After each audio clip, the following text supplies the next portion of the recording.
அம்மன்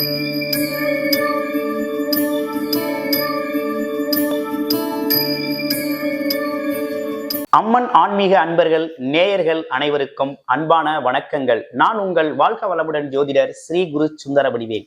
இப்ப பாத்தீங்கன்னா 2025 பங்குனி மாதத்திற்கான பலாபலன்கள் எப்படி இருக்குது ரிஷபராசிக்கு அப்படிங்கிறத பார்க்க இருக்கிறோம். இப்ப பங்குனி மாதம் அப்படின்னு எடுத்துக்கிட்டோம்னாலே சூரிய பகவான் பாத்தீங்கன்னா காலச்சக்கரத்தின் 12வது இடமான மீன ராசியில அமர்ந்து அருள்பளிக்கக்கூடிய இந்த மாதம் அப்படிங்கிறது தான் பாத்தீங்கன்னாக்க பங்குனி மாதம்.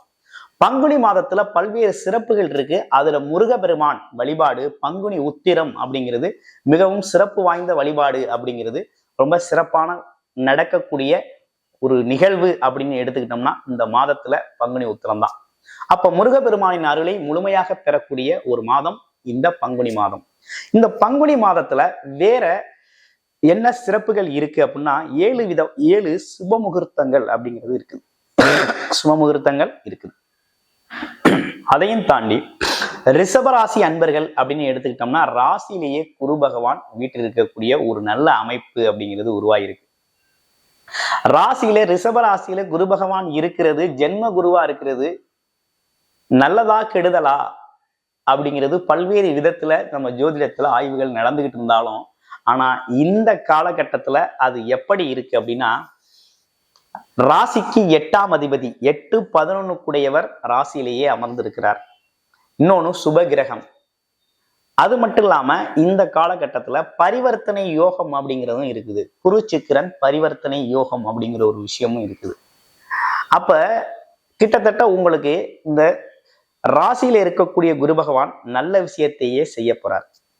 அதுல எந்த மாற்றமும் இல்லை. இதுல என்ன ஒரு முக்கியமான விஷயம்னு எடுத்துக்கிட்டோம்னா குரு பகவானோட பார்வை அப்படிங்கிறது 5ஆம் இடத்துல பூர்வ புண்ணிய ஸ்தானம், குழந்தைகள் ஸ்தானம், அது மட்டும் இல்லாம குலதெய்வம் சம்பந்தப்பட்ட விஷயத்துல குரு அப்படிங்கிறவர் குரு பார்த்தால் கோடி நன்மை அப்படிங்கிற மாதிரி குரு ஒரு நல்ல பார்வையை பதிக்கிறார். அங்கே ஞானக்காரகன் சொல்லக்கூடிய கேது பகவான் இருக்கிறாரு. உங்களுடைய ராசிநாதன் 11ஆம் இடத்துல வீட்டு இருக்கிறாரு. அப்ப இந்த பங்குனி மாசங்கிறது ரொம்ப நல்லா இருக்கு. எப்படி சொல்ல வர்றோம் அப்படின்னா ராசிநாதன் நல்ல வலுவா 11ஆம் இடத்துல எண்ணங்கள் ஆசைகள் நிறைவேறக்கூடிய ஒரு நல்ல இடத்துல வீட்டு இருக்கிறார். ஒரு அருமையான இடத்துல வீட்டு இருக்கிறார். அப்ப இதுவரையும் நமக்கு கிடைக்க வேண்டிய அனைத்து பாக்கியங்களும் இந்த காலகட்டத்துல கண்டிப்பாக கிடைக்கும். ஃபர்ஸ்ட் திருமண தடை நீங்கும், கல்வி தடை நீங்கும். அடுத்து வேலை சம்பந்தப்பட்ட தொழில் சம்பந்தப்பட்ட தடைகள் அனைத்தும் நீங்கக்கூடிய காலகட்டமா இருக்குது. அவரு தனித்து இல்லை, யாரோட இருக்காரு அப்படின்னா புதன் உங்க ராசிக்கு 2 தனக்காரகன், அதுவும் பஞ்சமாதிபதினு சொல்லக்கூடிய 5 கூடையவனோடு சேர்ந்து இருக்கக்கூடிய ஒரு அற்புதமான அமைப்பு 11ஆம் இடத்துல ஏற்பட்டிருக்கு. அதுவும் ராகுவோடு சேர்ந்து இருக்கிறார். ராகு யோகக்காரகன் இல்லவா? யோகக்காரகனோடு சேர்ந்து இருக்கையில என்ன நடக்குது அப்படின்னா இந்த மாதமே உங்களுக்கு ஒரு சிறப்பான மாதங்க. பல்வேறு விதமான யோகங்கள் இருக்குது. புத ஆதித்ய யோகம் அப்படிங்கிற ஒரு விஷயம் ஏற்பட்டிருக்கு 4ஆம் அதிபதி கூட சேர்ந்து. அடுத்து சரஸ்வதி யோகம் அப்படிங்கிற ஒரு விஷயமும் ஏற்பட்டிருக்கு. அடுத்து அனைத்து தடைகளையும் நீக்கக்கூடிய ஒரு நல்ல ஸ்தான பலம் பெற்றிருக்குது உங்களுடைய ராசி. அதுவும் உச்சத்துல இருக்குது. அப்ப உங்களுடைய ஆசைகள் அனைத்தும் நிறைவேறக்கூடிய வகையில இருக்குது. அப்ப வேலை தொழில் வருமானம் சம்பந்தப்பட்ட விஷயங்கள் எல்லாமே லாபகரமாக இருக்கும். அதுல எந்த மாற்றம் இல்லை. வேலை இல்லைன்னா கண்டிப்பா வேலை கிடைக்கும். அது மட்டும் இல்லாம தொழில் நல்ல முன்னேற்றம் அடையும். உங்களோட பதவி வேலை இதுகளுக்கெல்லாம் ஒரு அங்கீகாரம் கிடைக்கும். மதிப்பு மரியாதை கௌரவம் அதிகரிக்கக்கூடிய ஒரு காலகட்டம் இது. ஆமா, உங்களுக்குன்னு ஒரு தனித்தன்மை தனித்திறன் வெளிப்படக்கூடிய காலகட்டம். ஆமா, மூத்த சகோதர உறவுகள் உங்களுக்கு உதவி செய்யக்கூடிய ஒரு நல்ல காலகட்டமா அந்த காலகட்டம் இருக்குது. பரிவர்த்தனை யோகம் அப்படிங்கிறது எப்படி இருக்குன்னா ஆண்களுக்கு பாத்தீங்கன்னா வண்டி வாகன யோகங்கள், வீடு கட்டுறது, இப்படிப்பட்ட விஷயங்கள்லாம் அமையுது.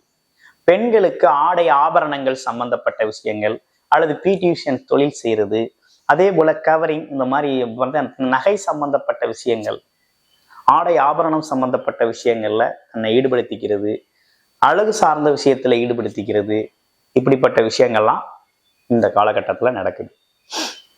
அப்ப இப்ப என்ன நடந்திருக்கு அப்படின்னா, இந்த 2வது திருமணத்திற்காக வெயிட் பண்ணிக்கிட்டு இருந்தீங்க இல்லையா சில பேரு, அவங்களுக்கெல்லாம் அந்த காலகட்டத்துல கண்டிப்பாக திருமணம் நடந்தேறும். அதே போல கணவன் மனைவி பிரச்சனை, சிக்கல், குடும்ப பிரச்சனை இப்படிலாம் இருக்கிறவங்களுக்குலாம் என்ன நடக்குதுன்னா, இப்போ ஒரு கணவன் மனைவி ஒற்றுமை அப்படிங்கிற ஒரு விஷயம்லாம் ஏற்படும். கணவன் மனைவி ஒற்றுமை ஏற்படும். ஒற்றுமை ஏற்படும். ஒரு காதல் உணர்வு அப்படிங்கிற ஒரு விஷயம்லாம் அந்த காலத்துல ரொம்ப நல்லா இருக்கும்.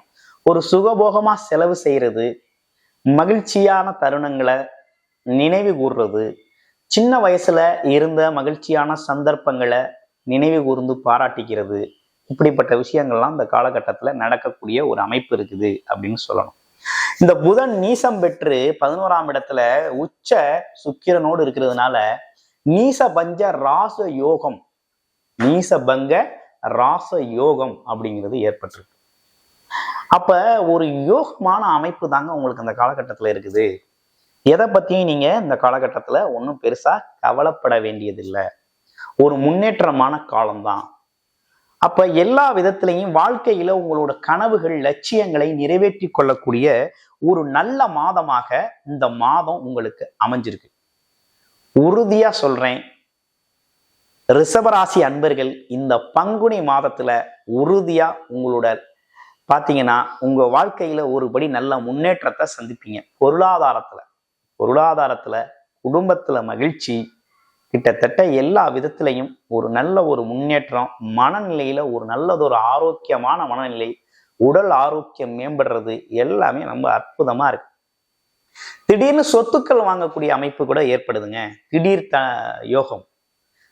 தன யோகம் ஏற்படுது. திடீர்னு ஒரு வீடை வாங்குறது, இடத்தை வாங்குறது, ஒரு காரை வாங்குறது, வீட்டுக்கு தேவையான ஆடம்பர செலவுகளை செய்யறது அப்படின்னு பல்வேறு விஷயங்களை செய்யக்கூடிய ஒரு நல்ல அமைப்பு அப்படிங்கிறது ஏற்பட்டிருக்கு. இன்னமும் ரிஷபராசி அன்பர்கள் பங்குச்சந்தை முதலீடுகள்ல இருக்காங்க அப்படின்னா, பங்குச்சந்தையில பல நல்ல லாபம் பெறக்கூடிய, அதாவது உழைப்பில்லா வருமானம் லாபம் பெறக்கூடிய ஒரு அமைப்பு அப்படிங்கிறது இந்த காலகட்டத்துல நல்லாவே இருக்கு. அப்ப ஷேர் மார்க்கெட்லாம் மிகப்பெரிய லெவல்ல பணம் சம்பாதிக்கக்கூடிய ஒரு அமைப்பு அப்படிங்கிறது ரிஷபராசிக்கு ஏற்பட்டிருக்கு. ஆமா, 11ஆம் இடத்துல இருக்க ராகு நல்லா கொடுப்பார். அவர் யோகக்காரகனாக இங்க செயல்பட போறார். அது மட்டும் இல்லாம ராகு சுக்கிரன் இணைவு அப்படிங்கிறது ரொம்ப அற்புதமான இணைவா இருக்குது.